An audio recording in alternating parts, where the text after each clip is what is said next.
स्वमुखादमृत द्रव संयुतम पीबत भागवतम रसमालयम मुहुरहो रसिका भुवि भावका. ત્રીજા શ્લોકના મંગલાચરણમાં કહું, નિગમ એટલે વેદ, અને વેદ રૂપી વૃક્ષ ઉપર લાગેલું ભાગવતજી એ ગલિત ફળ છે. અને એવું ગલિત ફળ છે કે એમાં રસ સિવાય બીજું કઈ નથી ઠળિયો, નથી છાલ, એમાં ત્યાજ્ય કોઈ વસ્તુ નથી. એટલે કહું પીબત ભાગવતમ રસમાલયમ, આને પીઓ, આને ખાવાનું નથી. મુહુ રહો, વારંવાર પીતા રહો. તો કે ક્યાં સુધી? આલયમ, મોક્ષ ન મળી જાય ત્યાં સુધી. અથવા ત્યાં સુધી કહું, જ્યાં સુધી કથામાં રસ ન આવવા લાગે ત્યાં સુધી પીતા રહો, વારંવાર પીતા રહો. ક્યારે પણ ભાગવતજી માટે એમ ન કહેવાય કે મેં તો એકવાર સાંભળી લીધું છે. તમે સાંભળ્યું ને ફરી સાંભળવાની ઈચ્છા ન થઈ તો માનજો કે સાંભળેલું ફલિત થયું જ નથી. અસંતોષ અને અતૃપ્તિ એ સેવા અને કથાના ફળ છે. સેવામાં જે દિવસે એમ થાય ને હા સેવા પતિ, એ દિવસે સેવા પતિ જ ગઈ. આપણે તો એમ નથી બોલતા કે સેવા પતાવીને આવે, આપણે એમ બોલીએ છીએ સેવા પહોંચીને આવે. સેવા પતાવવાની વસ્તુ નથી. એ તો ઘણા એમ કે માળા કરી નાખી, પાઠ કરી નાખ્યા, સેવા કરી નાખી. આપણને તો બધું નાખ્યું, એના કરતા કંઈક રાખ્યું હોત તો કામ લાગે. આપણે તો બધું કરી નાખીએ છીએ. તો આ બધું નાખવા માટે નથી, આ બધું રાખવા માટે છે. અને એટલા માટે અસંતોષ અને અતૃપ્તિ એ લૌકિકમાં બાધક છે અને અલૌકિકમાં સાધક છે. સેવા આજની ફલિત થઈ ક્યારે કહેવાય? જ્યારે કાલે આજ કરતા પણ અધિક તત્પરતાથી સેવા કરું તો માનજો આજની સેવા ઠાકોરજી સ્વીકારી છે. આજની કથા ફલિત થઈ ક્યારે કહેવાય? જ્યારે એમ થાય કે કાલે ક્યારે પડે, ક્યારે કાલ પડે, ફરી મને સેવા અને કથાનો રસપાન કરવાનો અવસર મળે, એવી તત્પરતા જ્યારે કથા માટે થાય તો માનજો કે કથા ફલિત થઈ છે. વાર્તા સાહિત્યમાં દિનકર દાસની વાર્તા આવે. દિનકર દાસને એવી કથામાં રુચિ, એવી આસક્તિ કે મહાપ્રભુજી હજી પોથી ખોલે પહેલા તો આવીને બેસી ગયા. એકવાર કંઈક અવેર થઈ, ભોજન બનાવી રહ્યા હતા, બાટી બનાવી રહ્યા હતા, હજી તો લોટ મૂક્યો ચૂલામાં, અને કોઈએ કહ્યું અરે મહાપ્રભુજી તો બિરાજી ગયા છે વચનામૃત કરવા માટે. કાચો લોટ ફાંકીને દોડ્યા, કાચો લોટ ફાંકી લીધો અને ભાગ્યા. અરે કોઈએ કહ્યું અરે ભૂખ્યા ક્યાં જાઓ છો, પેટ તો ભરી લો. તો કે પેટ તો પછી એ ભરાશે, પણ મારું આત્માનું ભોજન એ મહાપ્રભુજીની વાણી છે, અને એનાથી જો વંચિત રહી જઈશ તો ફરી જન્મ મરણના ચક્કરમાં પડવું પડશે. આવી તત્પરતા. અલી ખાન પઠાણ અને એની દીકરીની વાર્તા આવે 252 વાર્તામાં. જ્યાં સુધી એ ના આવે ત્યાં સુધી ગુસાઈજી કથા કહેવાનો પ્રારંભ ન કરે. એટલે લોકો અંદર અંદર વાતો કરવા લાગ્યા. ગુસાઈજી આવો પક્ષપાત કરે છે કે અલી ખાન પઠાણ અને એની બેટી દીકરી આવે બંને પછી જ કથા શરૂ થાય, આવું કેમ? અમે તો આવી જઈએ છીએ. ગુસાઈજીને ખબર પડી આવો સંશય થયો છે. આજે બધા જ આવી ગયા, અલી ખાન પઠાણ એમની દીકરી આવી ગયા, વૈષ્ણવ આવી ગયા, અને ગુસાઈજી કથા કહેવાની શરૂઆત કરી. અને પહેલા જ પૂછ્યું, બતાવો વૈષ્ણવો કાલે કથા ક્યાં છોડી હતી, કાલે વિરામ ક્યાં લીધો હતો? બધા એકબીજાનો ચહેરો જોવા લાગ્યા, બધા ગણગણવા લાગ્યા, કોઈને યાદ નહીં. અને ત્યારે અલી ખાને કહ્યું કે મહારાજ કાલનું કહું કે પહેલા દિવસથી કહી દઉં જ્યારથી આપે કથા કહેવાની શરૂઆત કરી હતી? અને ત્યારે બધાને સમજાયું કે ગુસાઈજી કેમ આની રાહ જુએ છે. શ્રવણની ઉત્સુકતા એ જ વક્તાની અંદર ભાવ પ્રગટાવે છે. જેટલી તત્પરતા સાંભળવાની હોય એટલી સહજ વક્તાના હૃદયમાંથી એ કથાની સરિતા વહેવા લાગે છે. આ ઉત્સુકતા છે. એટલે જ કહું મૂળ હો રસિકા ભુવિ ભાવુકા. રસિકો આનું રસપાન કરનારા છે. નૈમિષારણ્યમાં લઈ ગયા. 88,000 ઋષિઓ 1000 વર્ષ સુધી ચાલે એવો યજ્ઞ આદરીને બેઠા છે. સુતજીને ઉપર બિરાજમાન કર્યા. 6 પ્રશ્નો કર્યા છે. પહેલો પ્રશ્ન કર્યો, આપ તો પરમ જ્ઞાની છો ગુરુદેવ, ઇતિહાસ પુરાણ સર્વ શાસ્ત્રોનું આપે અધ્યયન કર્યું છે. અને પ્રશ્ન કરતા કહ્યું કે સર્વ શાસ્ત્રોના ઉપદેશ અનુસાર મનુષ્યનું પરમ કલ્યાણ શેમાં છે, એ આપ અમને કહો. અમારું પરમ કલ્યાણ શેમાંથી થાય, કઈ રીતે થાય, એ અમને આપ માર્ગદર્શિત કરો. બીજો પ્રશ્ન કર્યો, અમને સર્વ શાસ્ત્રોનો સાર સંભળાવો જેનાથી અમારું અંતઃકરણ પવિત્ર થઈ જાય. કારણ કે શાસ્ત્રો સાંભળવાથી અંતઃકરણ શુદ્ધ થાય છે, અંતઃકરણ પવિત્ર થાય છે. અને પવિત્ર અંતઃકરણમાં જ પરમાત્મા આવીને બિરાજે છે. મહાપ્રભુજી ષોડશ ગ્રંથમાં આજ્ઞા કરે છે, વિષયાક્રાંત દેહાનામ નાવેશ સર્વથા હરે. વિષયાસક્ત હૃદયમાં પરમાત્માનો વાસ થઈ શકતો નથી. જેમ બળતા ઘરમાં આપણે ન રહી શકીએ, જેમાં આગ લાગી હોય એમાં તમે રહી ન શકો, દોડીને ભાગી જાઓ બહાર, એમ જેનું હૃદય વિષયોથી બળી રહ્યું છે એમાં ઠાકોરજી રહી શકતા નથી. તો અંતઃકરણને પવિત્ર કેમ કરાય? તો કહ્યું કે ધર્મશાસ્ત્રોનું શ્રવણ કરો, એનાથી અંતઃકરણ પવિત્ર થશે. ત્રીજો પ્રશ્ન કર્યો, પરમાત્માના વિવિધ અવતારો વિશે અમને કહો. પ્રભુ અનેક અવતારો ધારણ કરીને પધારે છે. બે વસ્તુ હિન્દુ ધર્મમાં સમજવાની, એક પુનર્જન્મનો સિદ્ધાંત હિન્દુ ધર્મમાં છે અને બીજો અવતારવાદનો સિદ્ધાંત હિન્દુ ધર્મમાં છે. અન્ય ધર્મો કરતા હિન્દુ ધર્મની વિશેષતાઓ ગણાવીએ, અલગતાઓ ગણાવીએ તો આટલી બાબતમાં આપણે અલગ પડીએ. એક, હિન્દુ ધર્મમાં પુનર્જન્મનો સિદ્ધાંત છે, એ અન્ય ધર્મોમાં નથી. અને એટલા માટે જ આપણે ત્યાં અગ્નિ સંસ્કાર કરાય છે, બીજી જગ્યાએ એમને દાટવામાં આવે છે. એ દાટવામાં એટલા માટે આવે છે કે ત્યાં એવી માન્યતા છે કે જ્યારે જજમેન્ટ ડે આવશે, એ ફેસલાનો દિવસ આવશે, ત્યારે આ બધા કબ્રમાંથી બહાર આવશે અને ત્યારે એમને ગોડ કે ખુદા એમનો ફેસલો કરશે, એમને સ્વર્ગમાં જાઓ કે નર્કમાં જાઓ, ત્યારે ચુકાદો આપશે. અને આપણે ત્યાં જેવા કર્મ કર્યા એ પ્રમાણે એની ગતિ માનવામાં આવી છે. એનો પુનર્જન્મ થાય, કોઈ લોકોની પ્રાપ્તિ થાય, તો પુનર્જન્મનો સિદ્ધાંત આપણે ત્યાં છે. હિન્દુ ધર્મની બીજી વિશેષતા, આપણે ત્યાં 16 સંસ્કારોની માન્યતા છે. ત્રીજું, આપણે ત્યાં વેદને માનવામાં આવે છે. જેમ જીવના પુનર્જન્મો થાય કર્મવશ થઈ, એમ પરમાત્મા કૃપાવશ થઈ વિવિધ અવતારો લઈને આવે છે. તો એ વિવિધ અવતારો વિશે અમને કહો. ગીતાજીમાં ભગવાને કહ્યું ને, હે અર્જુન, તારા ને મારા અનેક જન્મો થઈ ગયા છે. તારા બધા જ જન્મોને હું જાણું છું, પણ તું તારા જન્મોને જાણતો નથી. ચોથો પ્રશ્ન કર્યો કે પરમાત્માના વિવિધ અવતારો વિશે. ચોથો પ્રશ્નમાં કહ્યું કે ભગવાન શ્રી કૃષ્ણ જે મંગલ કાર્ય કરવા માટે પધાર્યા, એ અવતારનો હેતુ શું હતો એ અમને કહો. પાંચમો પ્રશ્ન કર્યો, પરમાત્માની વિવિધ લીલાઓ વિશે અમને કહો. છઠ્ઠો પ્રશ્ન કર્યો કે પ્રભુ જ્યારે નિજધામ પધાર્યા પછી ધર્મ કોના શરણે ગયો? કારણ કે ભગવાન જ્યારે ભૂતલ પર હોય, બે પ્રકારનો સમય કાલ કહેવામાં આવે કે શાસ્ત્ર પ્રમાણે જે ટાઈમ પીરિયડમાં ભગવાન આ પૃથ્વી પર, આ ભૂતલ પર હોય, એ સમયને કહેવાય અવતાર કાલ. અને જે ટાઈમ પ્રમાણે, જે શાસ્ત્ર પ્રમાણે જે સમયકાલમાં ભગવાન પ્રગટ સ્વરૂપે આ ભૂતલ પર ન હોય, એને કહેવાય અનવતાર કાળ. તો જ્યારે અવતાર કાળ હોય, ભગવાન જ્યારે આ ભૂતલ પર પ્રગટ સ્વરૂપે હોય, ત્યારે તો ધર્મ ભગવાનની શરણમાં રહે છે. પણ ભગવાન જ્યારે સ્વધામ પધારી જાય તો પ્રશ્ન કર્યો કે ધર્મ કોની શરણે ગયો એ અમને બતાવો, તો અમે એના શરણમાં જઈએ. 6 પ્રશ્નો કર્યા. મનુષ્યનું પરમ કલ્યાણ શેમાં છે? એનો ઉત્તર આપતા શુદ્ધજી બોલ્યા, મનુષ્યનું પરમ કલ્યાણ શેમાં? સુતજીએ ઉત્તર આપતા કહ્યું, ભગવાન શ્રી કૃષ્ણની ભક્તિમાં જ મનુષ્યનું પરમ કલ્યાણ છે. પણ એ ભક્તિને બે વિશેષણ આપ્યા, અહેતુકી અને અપ્રતિહતા. બે વિશેષણ સાથેની ભક્તિ કહી. એક અહેતુકી, જેનો હેતુ કેવલ હરિમાં હેત હોય,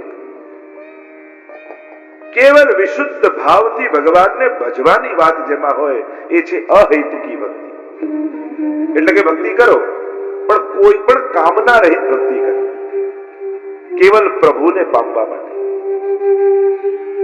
જ્યારે પણ પ્રભુ પાસે જાઓ ને પ્રભુ કદાચ એ પ્રશ્ન કરે કે તું મારી પાસે રોજ કેમ આવે છે, તો આપણે તુરંત કારણ આપીએ કે આ તો દીકરાના લગ્ન નથી થતા ને એટલે, આ તો દુકાન નથી ચાલતી એટલે, આ તો આ બાળક નથી થતું એટલે, આ તો આ ધંધો નથી. અનેક કારણો આપણી પાસે ભગવાન પાસે જવાના હોય છે. પણ જે દિવસે એક જ કારણ રહી જશે કે હે પ્રભુ, તને જોયા વગર રહેવાતું નથી, એટલે હું તારી પાસે આવું છું, હું તને પ્રેમ કરું છું એટલે તારી પાસે આવું છું, એ દિવસે ઠાકોરજી સિંહાસનમાંથી કૂદકો મારી અને તમારી ગોદમાં આવીને બિરાજી જશે. જે દિવસે એની પાસે જવાનું કારણ એ બની જશે, પછી એ તમને મળશે. અને જ્યાં સુધી કોઈ વસ્તુઓ અને વ્યક્તિઓ રહેશે તો પ્રભુ કહેશે લઈ જા, એ આપીને મોકલી દેશે. ઉત્તમ ભક્તિ એ છે, ભાગવતી ભક્તિ એ છે, પુષ્ટિ ભક્તિ એ છે જ્યાં ભગવાન પાસે જવાનું ભગવાન સિવાય બીજું કોઈ કારણ નથી. અને એક વસ્તુ યાદ રાખો, પ્રભુ કૃપા કરે, એની દ્રષ્ટિ પડે તો જીવની બધી મનોકામનાઓ પૂરી થઈ જાય. એને માંગવાની જરૂર ન પડે. જેમ સૂરજ ઉગે તો એને કઈ હાથ લાંબો કરીને કમળ ખીલવવા માટે હાથ લાંબો ન કરવાનો. આપણે કહીએ ને કે સૂરજ ઉગે તો કમળ ખીલે, તો કે સૂરજ હાથ લાંબો કરી એક એક પાંખુડીઓને ખોલે છે? ના, એનું અસ્તિત્વ જ કમળને ખીલવી દે છે.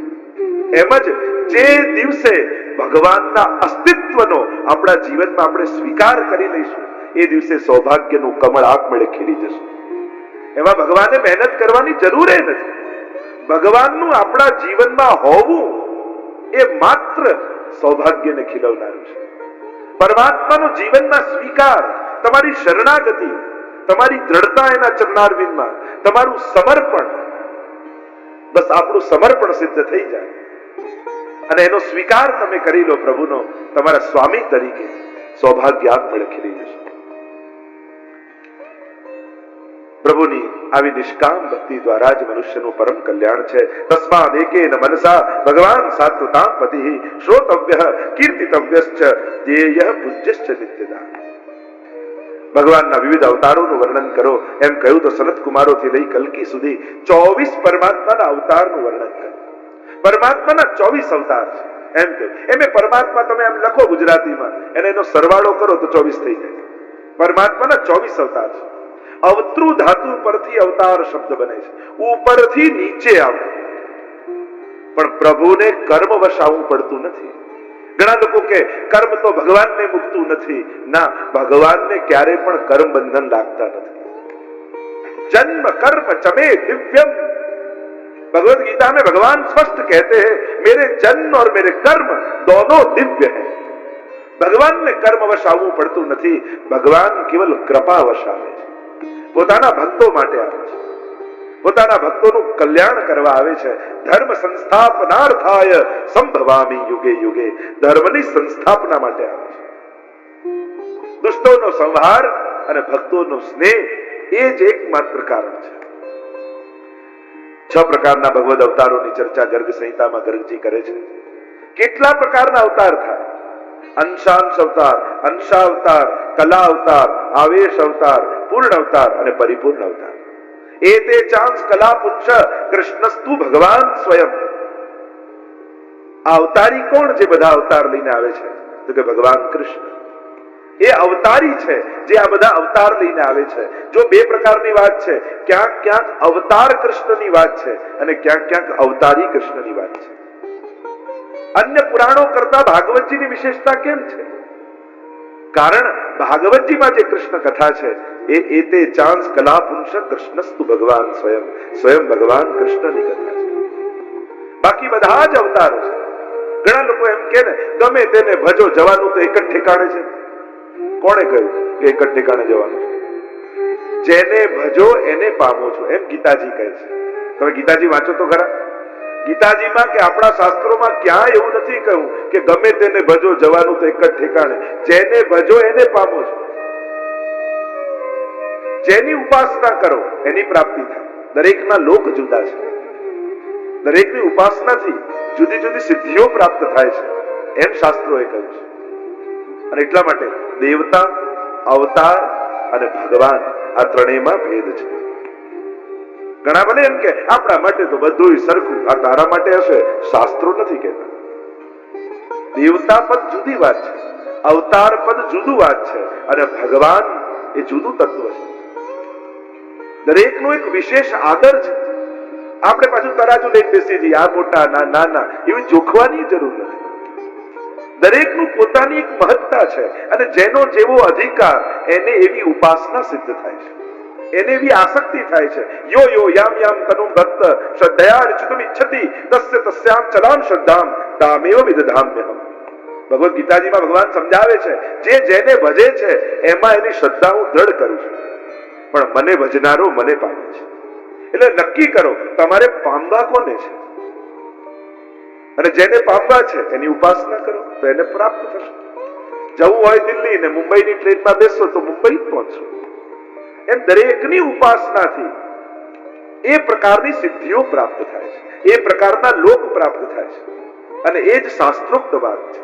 શાસ્ત્રને વાંચો, સમજો, જાણો એટલે બધું સમજાશે. ઘણી વાર લોકો કે અમે ઘરે આટલું આટલું કહીએ તોય માનતા નથી, કારણ કે ઉપદેશ આપીએ છીએ, પ્રેરણા નથી આપતા. પ્રેરણા માટે પોતે આચરણ કરવું પડે. હું તો એક જ પ્રશ્ન કરું, આપણા બધામાં કઈ એવી વસ્તુ કે એનું એક્ઝામ્પલ આપીને આપણે આપણા બાળકોને પ્રેરિત કરી શકીએ? શું ક્યારે આપણે આપણા બાળકોને એમ કહ્યું કે જો બેટા, જીવનમાં ઘણા સંઘર્ષો જોયા, સારા ખરાબ દિવસો જોયા, પણ આપણા ઘરે ઠાકોરજી બિરાજે છે, બસ એમની કૃપાથી, એમની સેવા જ્યારથી કરવા લાગ્યા ત્યારથી મારા જીવનમાં પરિવર્તન આવી ગયું. ઠાકોરજી બધેથી મને ઉગારી લીધો, બેટા તું આમની સેવા કરીશ ને જીવનમાં સંકટોથી તરી જઈશ, પ્રભુ બધેથી તારી રક્ષા કરશે. આવું પોતાનું એક્ઝામ્પલ આપીને જ્યારે વાત કરશો ને ત્યારે વધારે અસર થશે. નહીં તો દીકરો એ કહેશે, પપ્પા તમે તો કરતા નથી, મને શેના કહો છો? ઉપદેશ કરતા પ્રેરણા વધારે અસરકારક છે. બાળકોને ધર્મશાસ્ત્રોના એક્ઝામ્પલ નથી જોઈતા, એને તો મમ્મી પપ્પા શું કરે છે એના એક્ઝામ્પલ જોઈએ છે. ઘણી વાર લોકો એમ કે હવેના છોકરાઓ માનતા નથી, પહેલા તો અમારા બાપુજી જેમ કહેતા એમ અમે કરી લેતા. એમાં આપણી કોઈ વિશેષતા, નવી પેઢી બગડી એનો અર્થ નથી, પણ આપણા વડીલોનું જીવન જ એવું હતું કે જે કહેતા આપણે માનવું જ પડતું. આજે આપણા જ જીવનમાં એ વાત નથી તો આપણે કયા મોડે આપણા બાળકોને પ્રેરિત કરી શકવા? અને એટલા માટે સૌથી પહેલા આપણે એક્ઝામ્પલ રૂપ આપણા બાળકો માટે નહીં બનીએ ને ત્યાં સુધી બાળકોને પ્રેરણા નહીં આપી શકીએ. એટલે જે વાત તમે ઈચ્છો કે આવતી પેઢીમાં જાય એ વાત તમારે પોતાએ જીવવી પડશે. આપણે એનું આચરણ કરીને બતાવ્યું તો એ અસર વધારે થાય. એક છોકરા એને પપ્પા પાસે બેઠો હતો ને પપ્પાને કહ્યું કે પપ્પા સ્કૂલમાંથી લેસન આપ્યું છે, મને 5 પાંડવોના નામ લખાવો. અને પપ્પા નારાજ થયા, તને આટલું નથી આવડતું? આપણા ધર્મનું તને કઈ જ્ઞાન નથી, કઈ સમજતો નથી, કઈ વાંચતો નથી, લાવ રામાયણ, હમણાં 5 પાંડવોના નામ લખાઈ આપું. હવે પપ્પા રામાયણમાં 5 પાંડવો ગોતતા હોય તો પછી દીકરાનું શું થાય? અને એટલા માટે પ્રેરણા રૂપ બને. આપણે કોઈ બેનરો ને પોસ્ટરો જોઈને વૈષ્ણવ નથી થયા. આપણે આપણા ઘરોમાં વડીલોને જોયા છે અને એનો પ્રભાવ આપણા પર પડ્યો છે.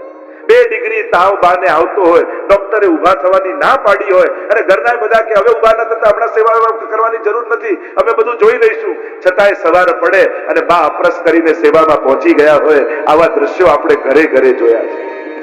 અને એનો પ્રભાવ આપણા પર છે. આપણે કોઈ બેનરો ને પોસ્ટરો જોઈને વૈષ્ણવ નથી થયા.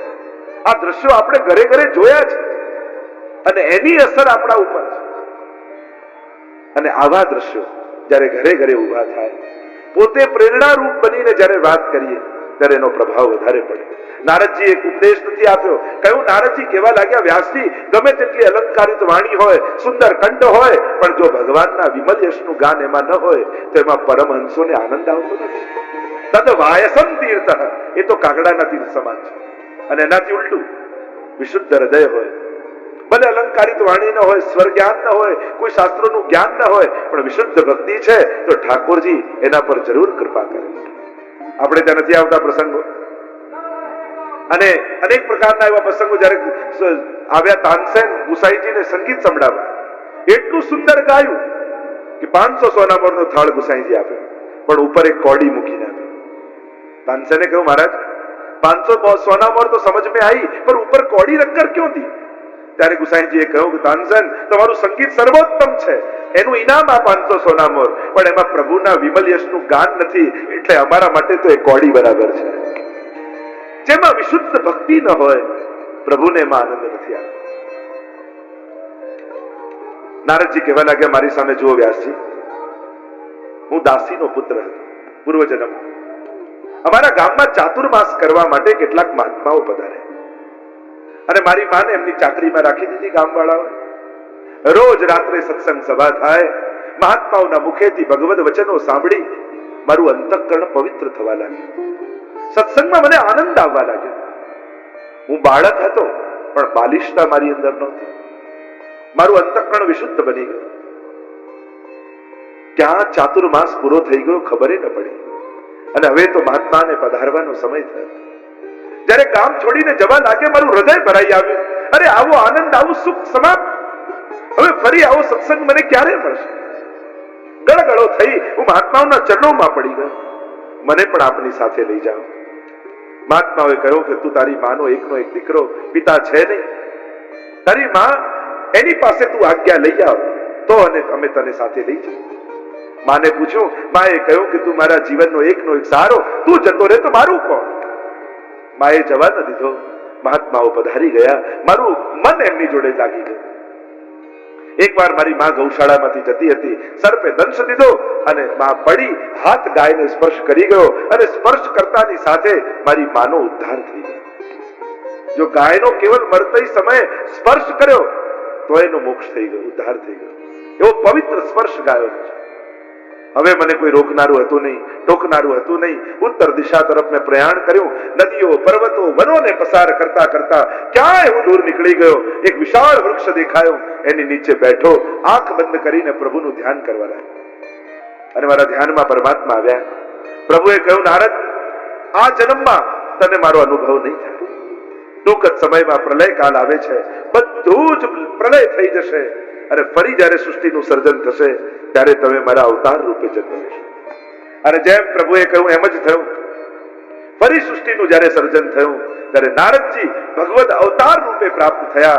બોલો નારદ ભગવાન કી જય. જુઓ વ્યાસજી, વિશુદ્ધ ભક્તિને કારણે ભગવદ અવતાર થયો છે. ત્રિલોકમાં પરિભ્રમણ કરું છું, પ્રભુના નામના કીર્તન કરું છું. વ્યાસજી, આપ ભાગવતજીની રચના કરો, જેમાં કેવલ વિશુદ્ધ પરમાત્માની ભક્તિ છે. અને આમ પ્રેરિત કર્યા, નારદજીને વંદન કર્યા છે વ્યાસજીએ. અને નારાયણ નારાયણ કરતા કરતા